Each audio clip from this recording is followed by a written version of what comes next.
Hey everyone, I'll try to keep this video brief for me, 8 to 10 minutes I'm hoping. I mean, the point is to go on a little bit of a rant and a bit of a tangent, so we'll see where this goes. The topic is calories.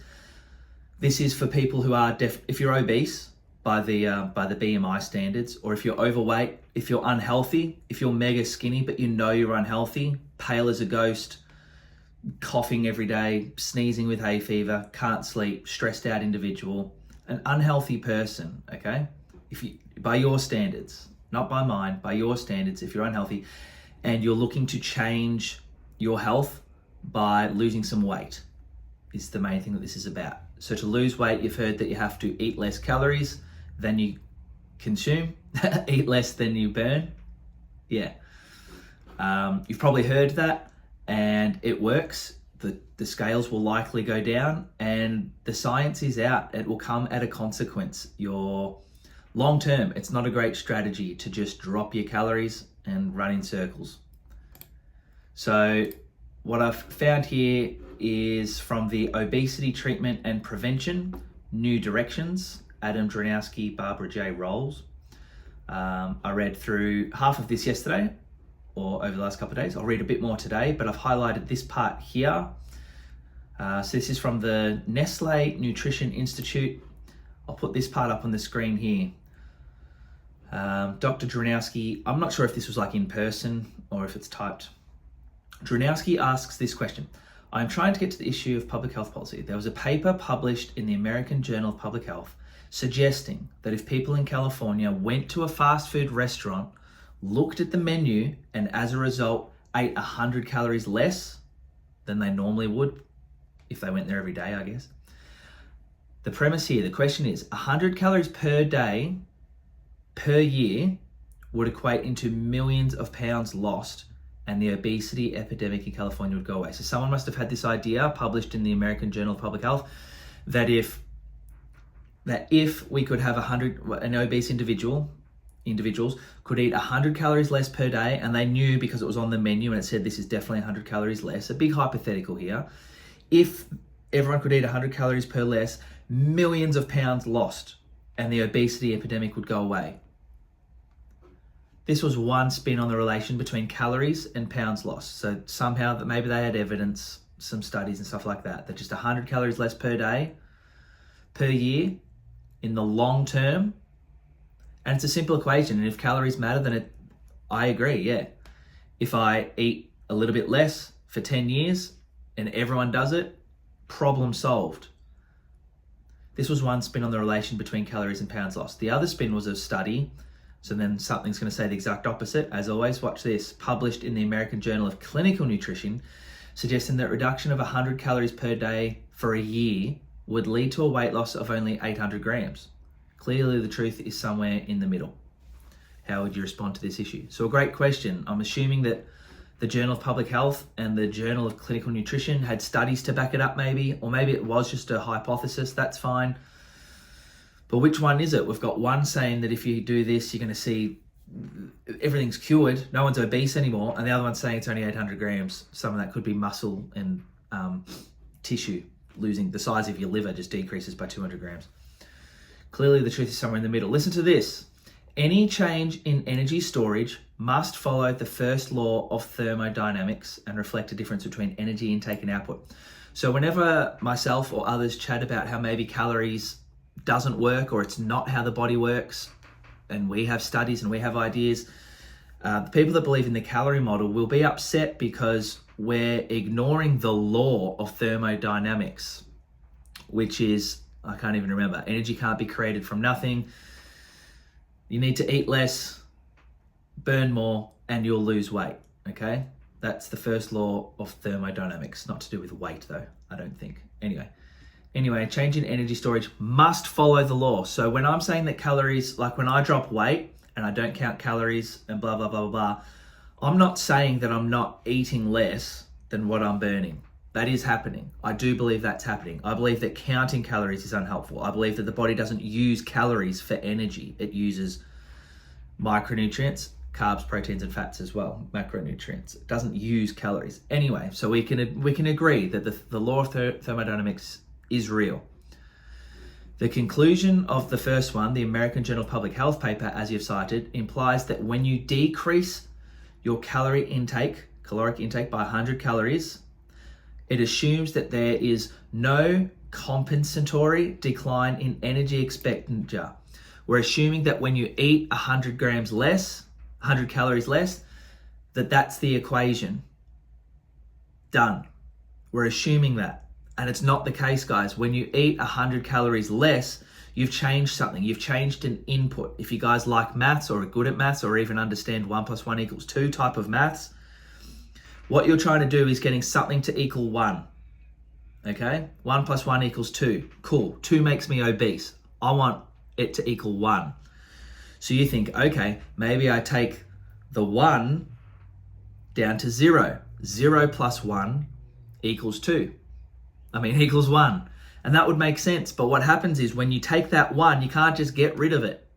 You don't just wipe it off the whiteboard and now you've got an equation 0 + 1 = 1. That 1 has to go somewhere. And maybe you can hide it, but that has an effect on the equation because now it messes up a different equation on the other side of the whiteboard.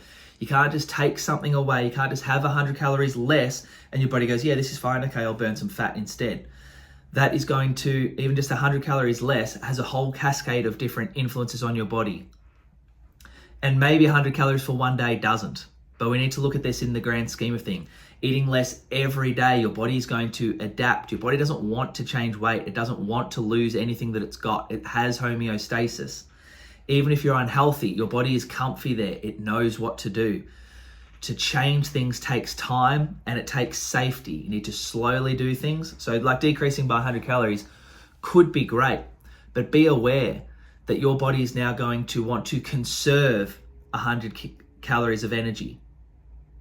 So maybe doing this for quite a while, you're starting to get sleepier because the body's trying to slow you down. You're forgetting things because your brain's not working quite as well. Your body's finding ways to down-regulate. Now, if you do even more than 100 calories loss and you start running around in circles all day, you can just see how people get sicker. Your metabolic rate must slow because you're giving it less. I'll read this again, guys. When you decrease it's an assumption.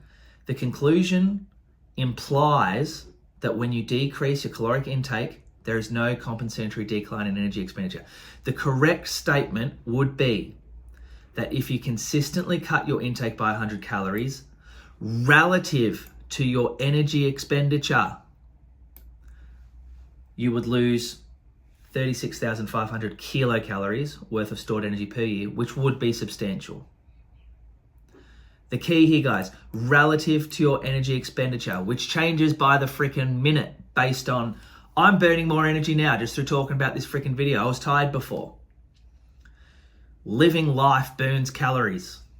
Living life gives you a normal appetite and hunger and normal emotions. You guys just need, not you guys, sorry, that's attacking. That's an attacking vibe. Smith, if you're watching this in the future and you're unhealthy and you've forgotten what to do, go live your life. Do things you enjoy. Your body will naturally just friggin' be okay. Jesus. Relative to, you would lose, okay. The problem is that you are losing weight due to calorie restriction. Your energy expenditure is declining both by virtue of the natural loss of metabolic active tissue.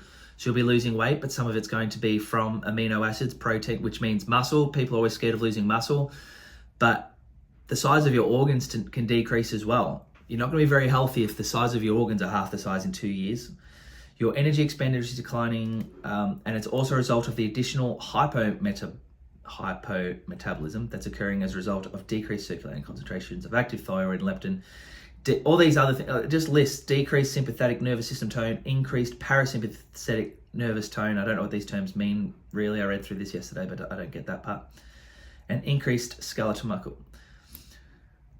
This idea that they are getting in the second one, the nutrition paper, the view that our bodies fight against weight loss and weight gain by disproportionately increasing or decreasing energy expenditure, goes back to the work of Newman, I guess you'd pronounce it. And I'm going to highlight this word. I'm going to look into this today. This is what has got me going today. And we're almost at the 10-minute mark. Luxoconsumption. I'm going to look into that. This guy Newman came up with the term luxoconsumption. This really interests me. We could have some clues here, but I'll leave it short-ish, guys. The main part of the video is if you're looking to decrease calories to lose weight, We do need to do that.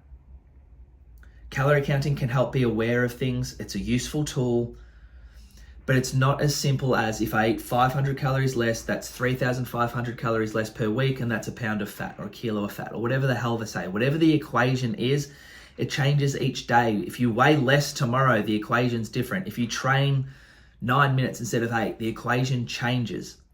So therefore, it's impossible to figure out. Some people can see success at least trying to figure out or staying in the parameters of I train this many hours per week and I eat this much food. And I'm going to see results. Even if I'm a little bit wrong some days, you're still going to see results. There's value in that. But wouldn't it be nice to know that if you're obese or sick or overweight, give yourself 5 years to change your life. You probably became this way over a 5 to 10 year period. You know how they say it takes, if you're in a relationship for 3 years, it's going to take you 3 years to get over the breakup. Maybe it's the same with this. Maybe if it took you 5 years to get unhealthy, give yourself 5 years to undo it. The faster you do something, the more drastic the hormonal changes in your body. If you starve yourself, you will have hormones telling you to eat. You can ignore them for a day or two. You might be able to ignore them for a couple of weeks or months if you have a competition and stuff like that. But eventually the hormones will take over. They will tell you to eat and they will tell you to overeat to protect the body. Everything's to protect the body. Understanding this can help so many people. I'm not saying not to cut calories or try and eat less. But don't also do it while moving more. Don't look at the scales all the time and think that that's all we need to worry about. There's more to it. You need to become healthy. A healthy person eats well and lives life for years. You'll see the results that you're after. I wanted to share that. I couldn't keep it 8 to 10 minutes. I freaking knew it. All right, have a great day.